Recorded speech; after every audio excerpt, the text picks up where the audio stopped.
ناظرین،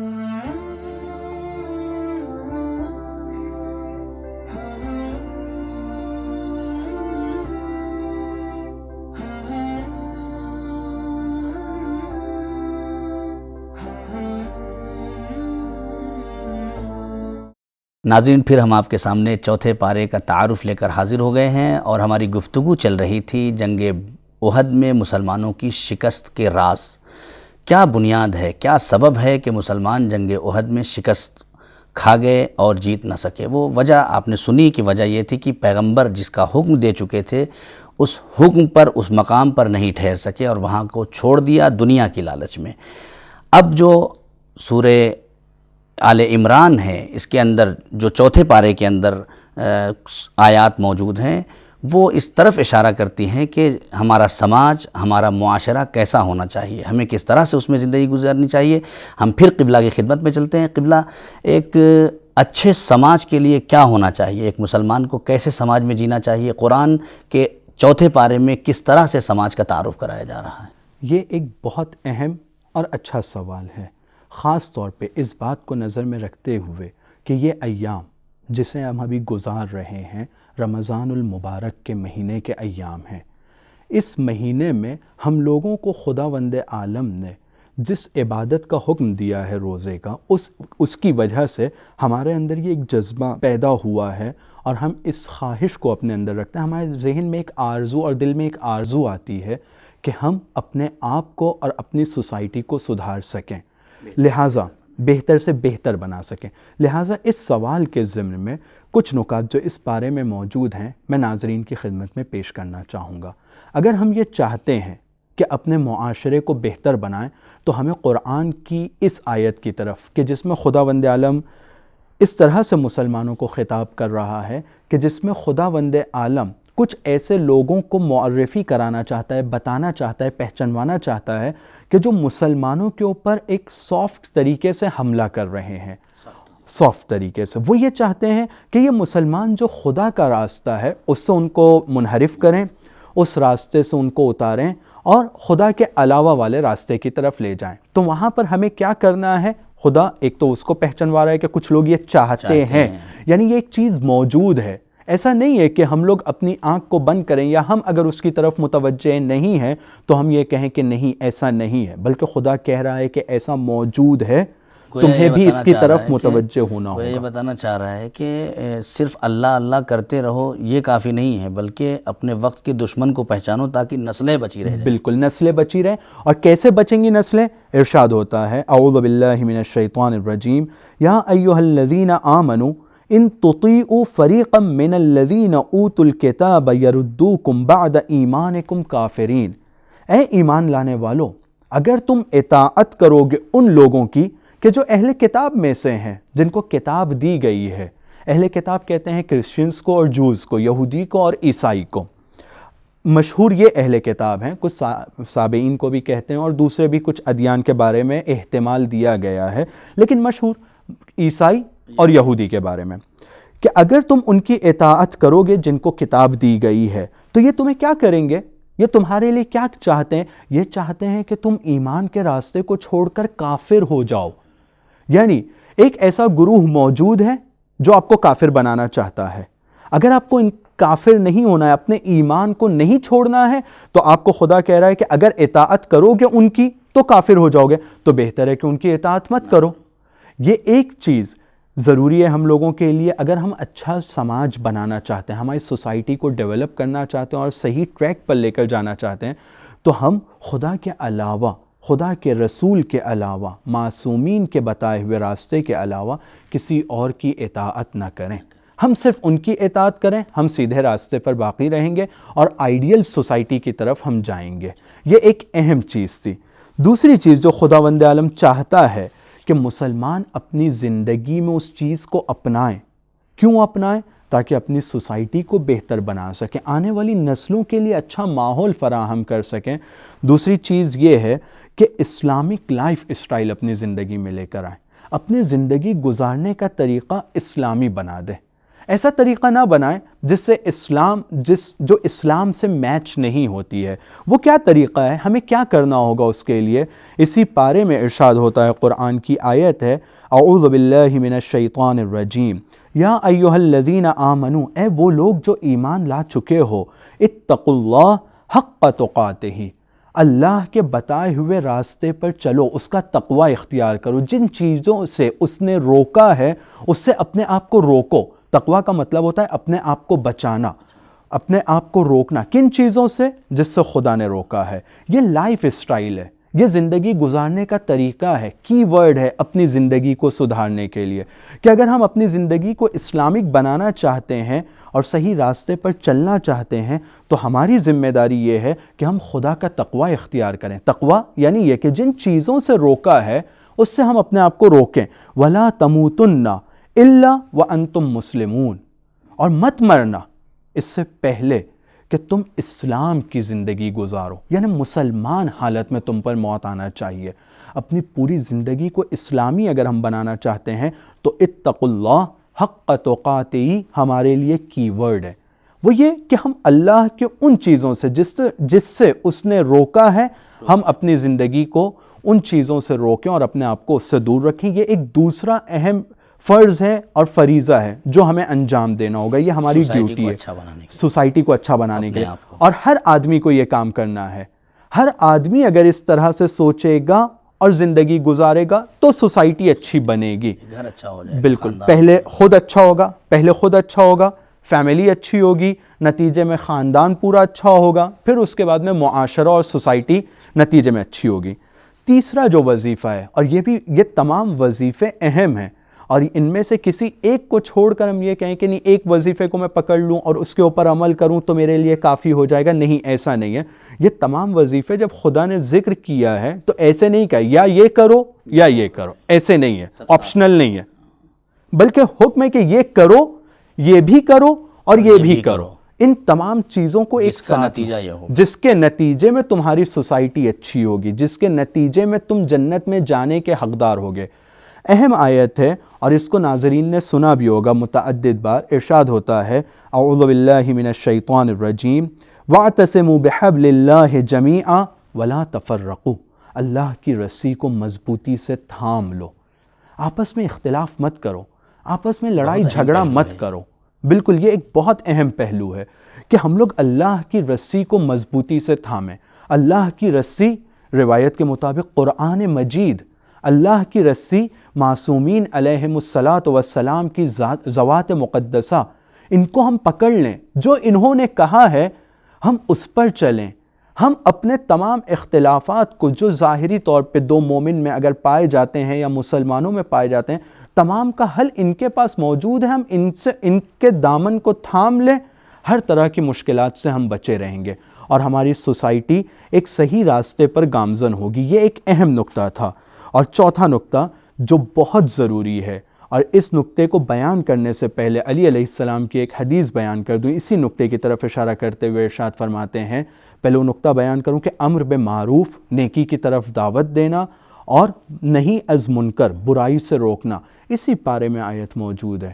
ان مسلمانوں کے لیے چوتھی ذمہ داری جو اس پارے میں موجود ہے کہ مسلمان کی ذمہ داری ہے کہ وہ امر بالمعروف کرے، نہیں از منکر کرے۔ مولا کائنات ارشاد فرماتے ہیں کہ تمام عبادتوں سے سب سے بڑی عبادت، جتنی بھی عبادتوں خدا نے واجب کیا، نماز، حج، زکوٰۃ، خمس، تمام جہاد، ان تمام عبادتوں میں سب سے افضل عبادت جو ہے وہ امر بالمعروف اور نہیں از منکر ہے۔ اور اس کی علماء وجہ یہ بیان کرتے ہیں کہ جس سوسائٹی میں امر بالمعروف اور نہیں از منکر نہیں ہوگا، اس سوسائٹی سے، اس سماج سے کچھ دنوں کے بعد، کچھ سالوں کے بعد، ممکن ہے کچھ صدیوں کے بعد، یہ تمام اچھی چیزیں اس سوسائٹی سے ختم ہو جائیں گی۔ تو امر بالمعروف خود تو بہت اچھی چیز ہے، لیکن اس کی سب سے بڑی خاصیت یہ ہے کہ تمام اچھائیوں کو باقی رکھنے کے لیے چابی کا کام کرتی ہے، کنجی کا کام کرتی ہے، لہٰذا یہ ایک اہم عبادت ہے۔ ارشاد ہوتا ہے اور ایک اہم ذمہ داری ہے کہ تم کو دنیا میں بھیجا ہی اسی لیے گیا تھا تاکہ تم لوگوں کو نیکی کی طرف اور اچھائی کی طرف دعوت دو اور برائی سے روکو۔ وَلْتَكُمْ مِنْكُمْ أُمَّةٌ يَدْعُونَ إِلَى الْخَيْرِ، یأمرون بالمعروف وینہون عن المنکر، یہ تمہاری ذمہ داری تھی۔ اور آخری بات اسی ضمن میں بیان کرنا چاہوں گا وہ یہ کہ ہم لوگوں کو دنیا میں آنے والی مشکلات کے آگے اپنے آپ کو کبھی تسلیم نہیں کرنا ہے۔ صحیح ہے، جب میں خدا کے راستے پر چلنے کی کوشش کروں گا تو اس میں کوئی شک نہیں ہے کہ مشکلات آئیں گی۔ مشکلات کبھی تانے کی صورت میں ہوگی، کبھی اپنے نزدیکی والے شخص جو مجھ سے بہت نزدیک ہیں ان کی مخالفت کی صورت میں ہوگی، کبھی میرا بائیکاٹ ہو سکتا ہے کسی بات کے اوپر، مجھ سے دوری اختیار کی جا سکتی ہے اگر میں اچھی بات کو بیان کر رہا ہوں، کیونکہ ممکن ہے کہ وہ اچھی بات سامنے والے کو اچھی نہیں لگ رہی ہے۔ نبی کریم کے ساتھ ہوا، نبی کریم کے ساتھ ہوا ہے، جناب خدیجہ، جناب ابو طالب۔ بالکل، اہل بیت میں اس طرح کی مثالیں معصومین میں ہم لوگ کے پاس بہت زیادہ پائی جاتی ہیں، تو اس طرح کی مشکلات ہم لوگوں کے سامنے آ سکتی ہیں۔ تو ارشاد ہوتا ہے کہ لن یضروکم الا اذی، اگر یہ تمہارے سامنے مشکلات آتی بھی ہیں تو ان مشکلات کو بہت بڑی مشکلات نہ سمجھنا، یہ بہت چھوٹی سی مشکلات ہیں، جلدی ضائع ہو جانے والی، جلدی زائل ہو جانے والی، ختم ہو جانے والی مشکلات ہیں۔ وَإِن يُقَاتِلُوكُمْ، اور وہ لوگ کہ جو تمہارے لیے مشکلات کو ایجاد کر رہے ہیں اور تمہارے مقابلے میں آ کر کھڑے ہوں گے، يُوَلُّوكُمُ الْأَدْبَارَ، کچھ دنوں کے بعد یہ واپس چلے جائیں گے، میدان چھوڑ کے چلے جائیں گے، کیونکہ تم خدا کے ساتھ ہو، تم خدا کے لیے کام کرنا چاہتے ہو۔ خدا ہمیشہ باقی رہنے والی ذات ہے، حق کے سامنے باطل ٹکے گا؟ حق کے سامنے باطل کبھی ٹک ہی نہیں سکتا ہے۔ ممکن ہے کہ کچھ دیر کے لیے یہ دکھائی دے کہ وہ سامنے کھڑا ہوا ہے، لیکن آخر میں حق کی جیت ہوگی، سیدھا راستہ جیتے گا اور کامیابی تک کے پہنچے گا۔ صرف ہم لوگوں کی جو ضرورت ہے وہ یہ کہ ہم اس سیدھے راستے پر صحیح ایمان لے کر آئیں اور اس بات کو اپنے اندر ایجاد کریں اور اپنے اندر اس ایمان کو پوری طرح سے عملی طور پر اس کو دکھائیں، اور اس طرح سے کہ خداوند عالم نے جب یہ وعدہ کیا ہے کہ باطل کو مٹنا ہے، جانا ہے اور خدا کے راستے کو کامیاب ہونا ہے اور یہ ہمیشہ باقی رہنے والا راستہ ہے، تو اگر جتنا میرا اس پر یقین ہوگا اتنا زیادہ میں یہاں پر اپنی ان ذمہ داریوں کو ادا کر سکوں گا، اور جتنا کم یقین ہوگا اتنا کم میں ان ذمہ داریوں کو ادا کروں گا۔ تو اس ماہ مبارک میں ہم خدا سے یہ دعا کریں کہ ہمیں اس کے اوپر، اس کی ذات پر ہمارے اندر یقین کی توفیق کو، یقین کی طاقت کو بڑھائے، اور ساتھ ساتھ میں ہمیں اس بات کی توفیق دے کہ جتنا ہم خدا کی معرفت کو حاصل کر رہے ہیں اور اس کے لیے یقین ہمارے اندر ایجاد ہو رہا ہے اس کے دیے ہوئے وعدوں پر، اتنا زیادہ ان وعدوں کے مطابق ہم عمل کر سکیں تاکہ خدا کی رضایت کو انشاءاللہ حاصل کر سکیں۔ الہی آمین۔ پروردگار ہم سب کو توفیق عطا فرمائے کہ ہم خود پہلے ایمان لائیں اور اس کے بعد پھر اس پر عمل کر سکیں۔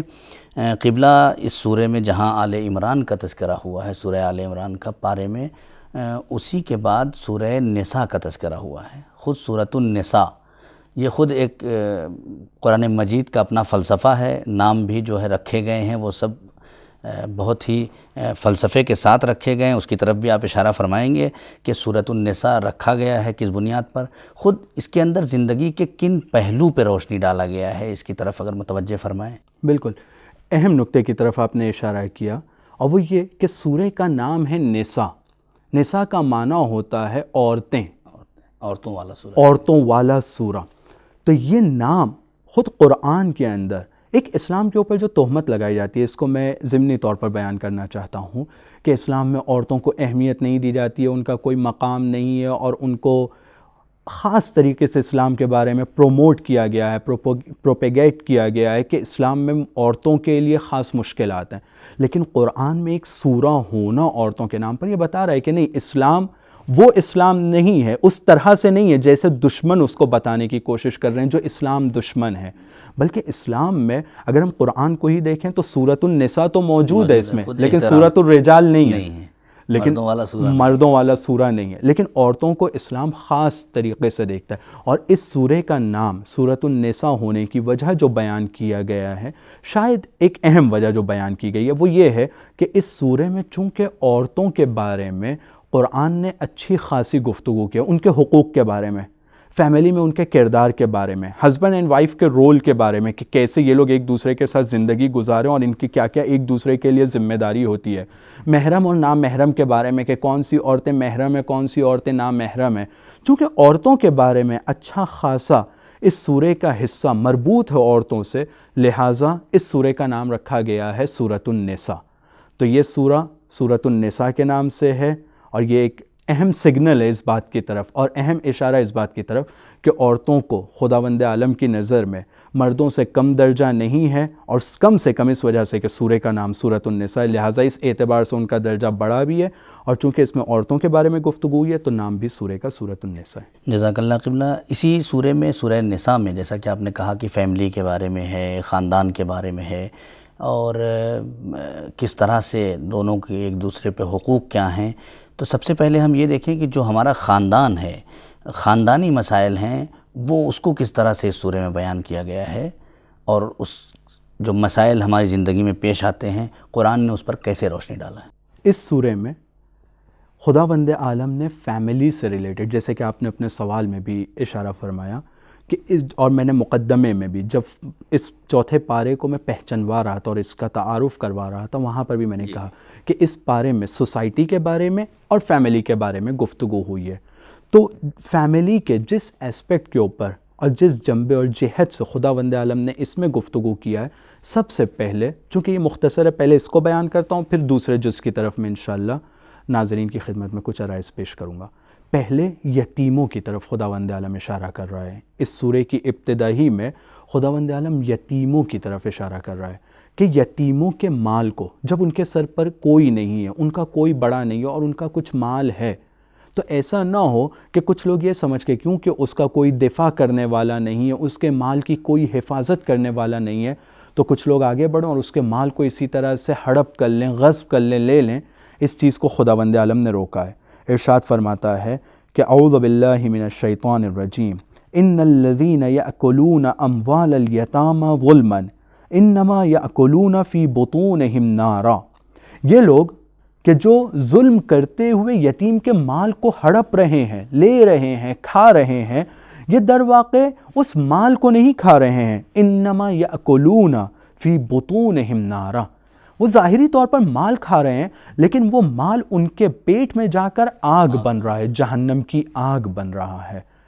اور اس اہم نقطے کی طرف خداوند عالم اشارہ کرنا چاہتا ہے کہ اگر ظاہری طور پر کوئی کمزور ہے، اس کے مال کی کوئی حفاظت کرنے والا نہیں ہے، تو اس کو ہم فرصت نہ سمجھیں اس بات کے لیے کہ ہم اس کے مال کو ہڑپیں اور اس کے مال کو کھائیں، بلکہ خداوند عالم یہاں پر اس کو ظلم سے یاد کر رہا ہے کہ یہ ظلم ہے اس طرح سے کرنا، بلکہ جس کا جو حق ہے اور یہ تھا کہ اس کی مدد کی جائے، اس کی مدد کی جائے اور اس کے سر پر ہاتھ رکھا جائے۔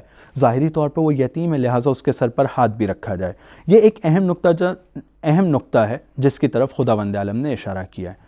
دوسرا ایک اہم نقطہ خداوند عالم اس چوتھے پارے میں جس کی طرف اشارہ کر رہا ہے، اور یہ ہم لوگوں کی سوسائٹی کے لیے بہت اہم آیت ہے۔ ایسے پورا قرآن، اس کا کلمہ کلمہ ہم لوگوں کے لیے امپورٹنٹ ہے، ایک ایک ورڈ ہم لوگوں کے لیے اہم ہے، اور اس کی تعلیم، اس کو حاصل کرنا، سیکھنا اور ساتھ ساتھ میں اس پر عمل کرنے کے لیے قدم بڑھانا، یہ ہم لوگوں کی ذمہ داری ہے۔ ہر کلمے کے لیے ہماری ذمہ داری ہے کہ ہم اس پر عمل کریں۔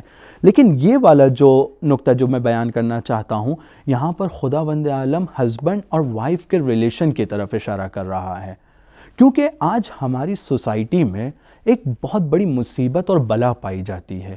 شادی ہوتی ہے ایک لڑکا اور ایک لڑکی، جب ان کی شادی ہو جاتی ہے کچھ دنوں کے بعد ان میں کسی چھوٹی بات کے اوپر ایک نا اتفاقی ہوتی ہے، کوئی ایک مشکل پیش آتی ہے۔ سب سے پہلی چیز جو آج کے زمانے میں ان جوانوں کے ذہن میں آتی ہے، اگر کبھی ان کے ذہن میں نہیں تو ماں باپ کی طرف سے فیڈ کی جاتی ہے، اچھا اگر لڑکی اچھی نہیں لگ رہی ہے، لڑکی کی طرف سے کوئی مشکل ہو گئی ہے، تو لڑکے کو سکھایا جاتا ہے طلاق دے دو نا۔ لڑکا کہتا ہے ٹھیک ہے یہ لڑکی مجھے جم نہیں رہی ہے، اچھی نہیں لگ رہی ہے، طلاق۔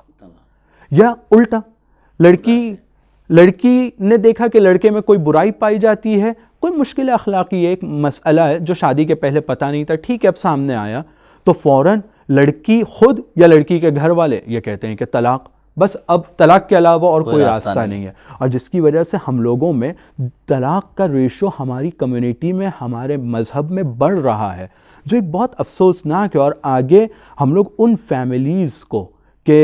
فیملیز کے لیے ہم لوگوں کو ابھی سے سوچنا ہوگا کہ کیسے اس کو روکا جا سکے، اور اس کا ایک حل قرآن کی اس آیت میں، اور اہم حل قرآن کی اس آیت میں موجود ہے کہ اگر تم کو تمہاری بیوی میں، کسی ہسبینڈ کو اس کی وائف میں کوئی چیز بری دکھتی بھی ہے تو خداوند عالم کیا کہہ رہا ہے، اس پر ہمیں عمل کرنا ہوگا۔ ارشاد فرماتا ہے اعوذ باللہ من الشیطان الرجیم وعاشروہن بالمعروف فإن کرہتموہن، اگرچہ کہ وہ تم کو بری لگ رہی ہے، اس کی کوئی بات تم کو بری لگی ہے، تب بھی تم اس کے ساتھ زندگی گزارو، وہ بھی اچھے سے۔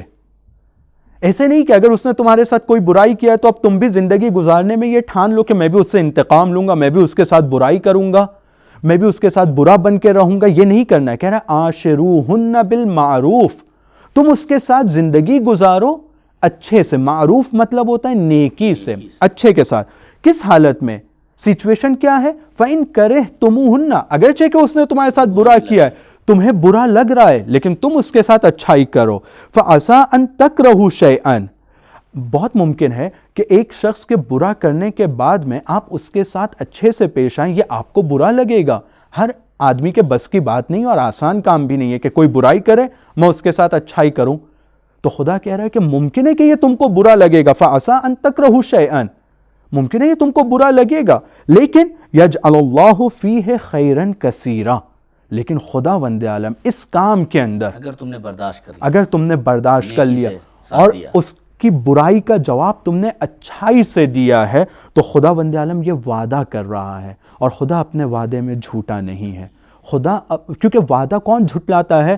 جس نے بڑی بڑی بات کر دیا، دینے کے لیے ہے نہیں، کسی وجہ سے اس کو کوئی مشکل پیش آ گئی ہے، اب وہ ادا نہیں کر پا رہا، اپنے وعدے کو پورا نہیں کر پا رہا ہے، تو وہ وعدے کو جھٹلائے گا۔ اور خدا کے پاس ہم کہتے ہیں ان اللہ علی کل شیء قدیر، خدا کے پاس دینے سے کوئی چیز کم بھی نہیں ہوگی، سب طاقت تو سب ہر چیز پر وہ قادر ہے، یہ اپنی جگہ، اور دینے کے ساتھ خدا کے مال میں کچھ کمی بھی نہیں ہونے والی ہے۔ تو خدا وند عالم اب وعدہ کر رہا ہے کہ یجعل اللہ فیہ خیرا کثیرا، تمہارے اس کام کے اندر، تمہاری زندگی گزارنے کے طریقے کے اندر خدا وند عالم نیکی قرار دے گا، وہ بھی ایسی ویسی نیکی نہیں، خیرن کثیرہ، بہت زیادہ نیکی قرار دے گا۔ تو میں اپنے جوان بھائیوں اور بہنوں سے اس آیت کے ضمن میں اور اپنی ماؤں سے اور خاندان کے بڑوں سے اس آیت کی روشنی میں یہ گزارش کرنا چاہوں گا کہ جب کبھی بھی ہم لوگوں کے سامنے کسی فیملی کا کوئی مسئلہ پیش آتا ہے، کہ کوئی اختلاف ہے، کوئی چھوٹی موٹی مشکل پیش آئی ہے، تو اس آیت کو اپنے سامنے رکھیں اور اپنے بچوں کو، اپنے جوانوں کو اس آیت کی تعلیم دیں۔ اس آیت کے اوپر عمل کرنے کے ذریعے سے بہت ممکن ہے کہ ہمارے سوسائٹی میں جو ایک بلا اور مصیبت، بیماری بڑھتی جا رہی ہے، اس کے اوپر بہت حد تک کے کنٹرول کیا جا سکے گا۔ بہت بہت شکریہ قبلہ، اور بہت ہی جامع گفتگو، بہت علمی اور دقیق گفتگو تھی، جس سے ہمارے ناظرین نے بھی فائدہ اٹھایا ہے۔ ناظرین آپ کا بھی بہت بہت شکریہ کہ آپ ہمارا قرآن اور زندگی پروگرام مسلسل دیکھ رہے ہیں۔ ہماری گفتگو آج یہیں پر تمام ہوتی ہے، انشاءاللہ پھر ہم نئی گفتگو اور نئے انداز سے آپ کی خدمت میں حاضر ہوں گے۔ خدا حافظ، فی امان اللہ۔